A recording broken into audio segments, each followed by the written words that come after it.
Olha só, o Scott Heeran, ele fez uma observação bastante interessante sobre a ajuda aprovada pelo Congresso americano à Ucrânia de 60,8 bilhões de dólares, né? Próximo aí de 61 bilhões de dólares. E ele faz observações bastante pertinentes e interessantes, né? Sobre o que vai acontecer na guerra, no teatro de operações, a partir dessa ajuda americana. É muito impressionante como o Scott Ritter ele faz algumas observações, a maneira como ele pontua certas questões, né? A gente percebe um grande conhecimento permeando as suas observações, sobretudo muita dignidade também, dignidade intelectual permeando as suas declarações, né? E muita segurança também permeando as suas declarações. Algumas dessas declarações são evidentemente muito arrojadas, né, e até soam um pouco como exageradas, né? Mas elas são sustentadas por um dos maiores especialistas militares do planeta. E claramente dá para perceber que a gente percebe o arrojo, a gente percebe que pode até ser exagero, mas isso tudo é dinamitado ao mesmo tempo pela maneira como ele fala. Ele tem aí ele goza, na verdade, de um grande respeito dentre os analistas militares do mundo inteiro, né? E ele não vai jogar isso fora de uma hora para outra, assim, por nada, né? Mas são declarações importantes sobre o envio da ajuda militar norte-americana à Ucrânia, né? E também o que a Rússia vai fazer com essa ajuda, né? É isso. Bem, ele fala, por exemplo, que os equipamentos ocidentais que serão entregues à Ucrânia serão destruídos o mais breve possível. Segundo ele, já no segundo mês ali do verão, esses equipamentos já serão destruídos, né? Bom, esse equipamento militar será evidentemente adquirido por causa do pacote de ajuda financeira, né? Como parte aí da ajuda financeira aprovada pelo Congresso americano. E assim, né? Para ele, segundo ele, Scott Ritter, os ucranianos depois disso vão exigir novos fornecimentos, né, de ajuda, depois que, evidentemente, essa ajuda se esgotar. Vão continuar a pedir, o Zelensky vai continuar a ser um pedinte, e os americanos vão continuar a ser aqueles que vão entregar para a Ucrânia tudo aquilo que a Ucrânia precisa. Porque nessa correlação de forças, evidentemente, a gente sabe quem é mais forte. Ocorre aí, contudo, que os Estados Unidos são os principais criadores desse monstro chamado Ucrânia, né? Ucrânia do Bandeira, né? Essa Ucrânia terrorista, né, dos herdeiros do Stefan Bandeira, o líder nazi ucraniano na época ali da Segunda Guerra Mundial. E aí, sempre existiu esse mito, né, do criador e a sua criatura. Em muitos momentos a criatura pode ficar muito mais poderosa do que o seu criador, né? Na literatura a gente tem isso com Frankenstein. E isso, evidentemente, isso ocorre muitas vezes quando a gente pensa na história, quando a gente pensa enfim, na tradição da sociologia e tudo mais. Isso ocorre quando a obra criada, a criatura, na verdade, ela submete o seu criador. É o momento em que o criador perde o controle sobre a criatura, né? E passa a ser dominado por ela. A gente não pode afirmar aqui que a Ucrânia domina claramente os Estados Unidos, claro. Não dá para afirmar um negócio desse. Nunca dá para afirmar. Mas a gente pode sustentar que os interesses americanos na Ucrânia, de certa forma, controlam muito o que acontece hoje em Washington, sobretudo em relação à guerra da Ucrânia e da OTAN contra a Rússia.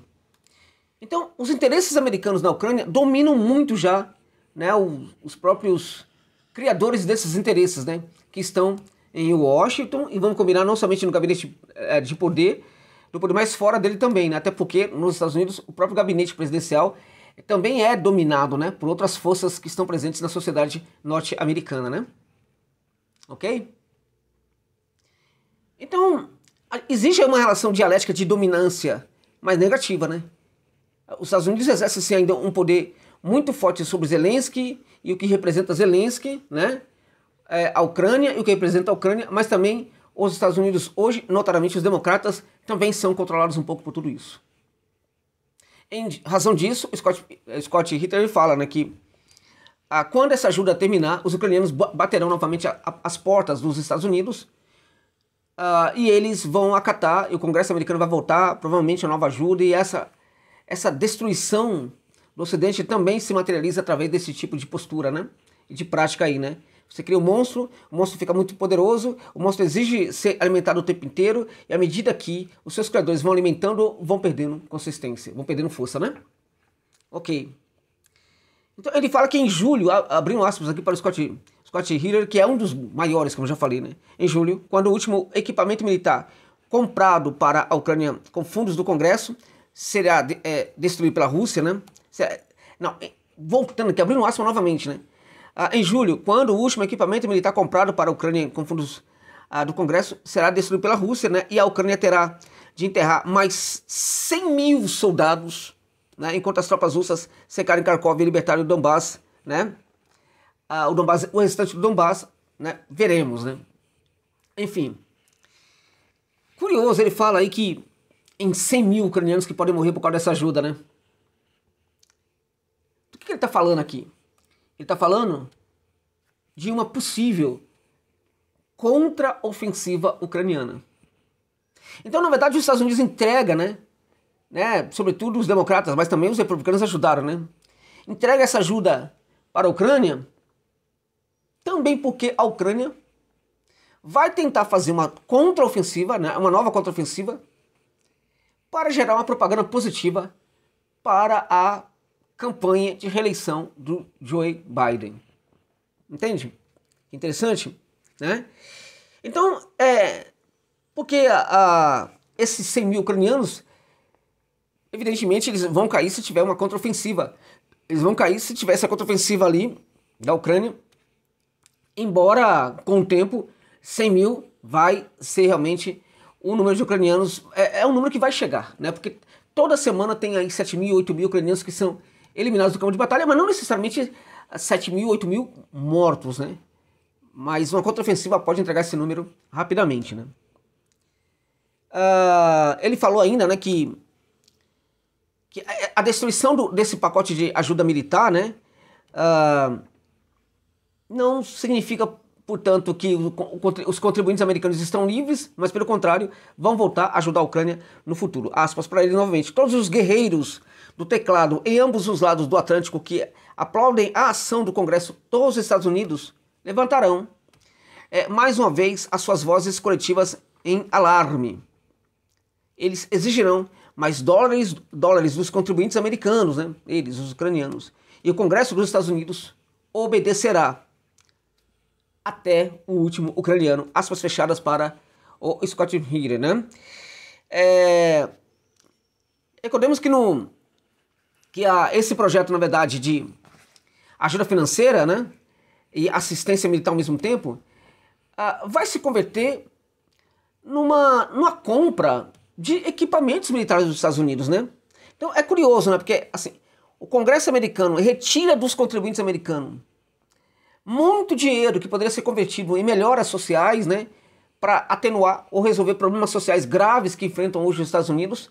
Então, o Congresso retira da sociedade esses valores para entregar para a Ucrânia, que vai utilizar esses valores principalmente com o quê? Com a compra de equipamentos militares norte-americanos. Em outras palavras, o Congresso americano está tirando dinheiro da sociedade civil para entregar também para a indústria de armas dos Estados Unidos. Ou seja, o que os democratas estão a fazer neste momento é não somente ajudar a Ucrânia, mas é também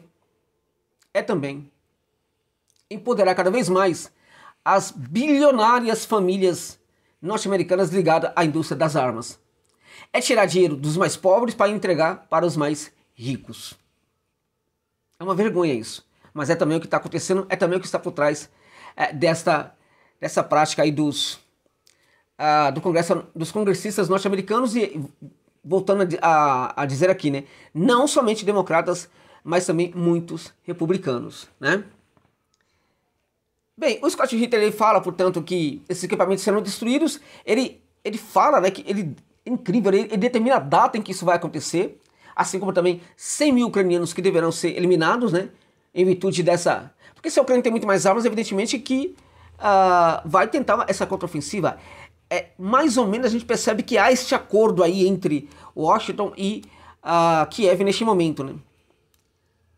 Agora, concretamente, essas armas, esse dinheiro, vai fazer diferença no teatro de operações? Gente, não dá para falar também que não vai fazer, tá? É claro que vai fazer alguma diferença. Agora, os Estados Unidos poderão enviar para a Ucrânia por causa disso os mísseis, né, de até 300 quilômetros de distância, né? Esses mísseis são muito poderosos, também pode alcançar a retaguarda profunda ali da Rússia, né? Isso pode acontecer.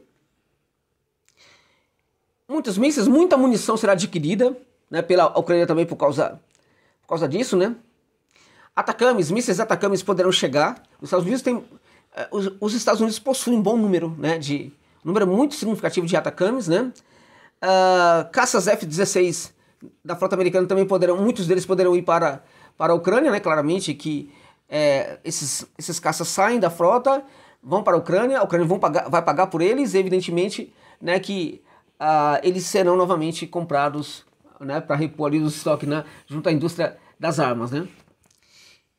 Bom, esses mísseis, eles podem, na verdade, gerar ataques profundos na Rússia e gerar muitos problemas para você também. Isso vai acontecer? Depende muito também, né? Depende muito do caráter dessa guerra. O que querem, na verdade, o Ocidente e o que o Ocidente acha que pode fazer. Porque uma coisa é querer. Eles querem destruir completamente a Rússia. Outra coisa é poder fazer isso, né? E eles sabem perfeitamente que riscos, né, efeitos colaterais podem acontecer com esses ataques profundos, com esses mísseis, né, à Rússia, né, a retaguarda da Rússia, né? A mesma coisa a gente pode falar dos caças e assim por diante, né?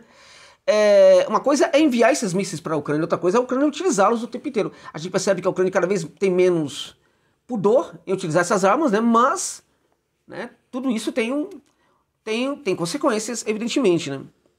Um outro ponto importante para a Ucrânia é que, com muitas munições, com muito mais munição à disposição das Forças Armadas ucranianas e também de armas que hoje já estão faltando, mísseis, por exemplo, já não tem mísseis, né? Tá faltando mísseis para as tropas ucranianas. Evidentemente que tudo isso aí atenua o problema do próprio efetivo ucraniano, né? Então a Ucrânia sofre baixas o tempo inteiro no teatro de operações, tem problemas com a questão da mobilização, né? O seu efetivo hoje não é suficiente para a continuidade do conflito contra a Rússia, né? Agora, evidentemente que esses equipamentos atenuam esse problema também, né? Claramente que atenua o problema. Atenua no sentido de resolver? Bom, agora eu fecho essa reflexão com vocês aqui falando o seguinte. E aí, voltando um pouco às ideias do próprio Scott Ritter, né? Nada deverá adiantar, pelo menos em médio prazo. Essas observações do Scott Ritter, ele parte muito da ideia que a OTAN não vai ganhar a Rússia. A OTAN não vai vencer essa guerra contra a Rússia. A Ucrânia não vai vencer essa guerra contra a Rússia. Num certo momento vou reconhecer isso. Na verdade, num certo momento vou reconhecer a derrota que já se processa no teatro de operações há muito tempo, né? Então, para ele, tudo isso aí não muda, no fim das contas não muda. Por isso que ele fala que haverá destruição desses equipamentos. Ele, inclusive, determinou uma data para isso. Ele fala que 100 mil ucranianos serão mortos, que novas ajudas serão solicitadas pelo Zelensky ao Congresso americano, que o Congresso americano vai voltar novas ajudas no futuro. Evidentemente que a gente vamos fazer um recorte de futuro aqui até pelo menos as eleições. A gente não sabe se o Trump vencer as eleições, se ele vai continuar nessa daí. O Trump não é nenhum mocinho, evidentemente, mas o Trump olha para a China como o maior inimigo dos Estados Unidos e não a Rússia. E ele pode ter um entendimento de que é muito importante acabar com esse conflito indireto contra a Rússia, né? Momento em que muita gente, inclusive do establishment americano, poderá se voltar contra o próprio Donald Trump, né? Pelo menos no primeiro momento, né? Então, assim como fala o especialista norte-americano, eu também eu vou nesse sentido. Eu acho que, evidentemente, a Ucrânia já perdeu essa guerra, tá? Já perdeu, a Rússia já venceu. o que a gente percebe hoje são movimentos aí que podem determinar o que pode se transformar essa vitória da Rússia, e no que pode se transformar essa derrota da OTAN, né? No que pode se transformar a vitória de um e a derrota de outro, porque a gente já assiste uma vitória russa e uma derrota da OTAN e da Ucrânia no teatro de operações. O envio dessa ajuda bilionária, né, que também empobrece cada vez mais os Estados Unidos, claramente que isso não vai mudar tanto os rumos dessa guerra. Não vai mudar, tá? Mas vai gerar problemas para a Rússia. Isso certamente que vai gerar problemas para a Rússia, mas não vai mudar a guerra, e a Rússia vai, evidentemente, num certo momento vai ser vista como a vitoriosa desse conflito, e aí acaba esse conflito aí, né? Então são observações muito importantes do Scott Ritter, e eu acho que ele não, até em virtude do respeito que ele goza por parte de analistas do mundo inteiro, as palavras dele não são palavras descartáveis, muito longe disso, e eu estou muito com ele em muitas observações que ele faz, né? Agora, é muito interessante também como ele tem uma visão sobre como se processa a própria decadência interna dos Estados Unidos, né? Quando ele alerta para essa questão de que novos pedidos vão acontecer e o Congresso vai votar favoravelmente a esses pedidos no futuro, né? Então ele tem esse entendimento de como os Estados Unidos estão se autodestruindo pouco a pouco, né? Então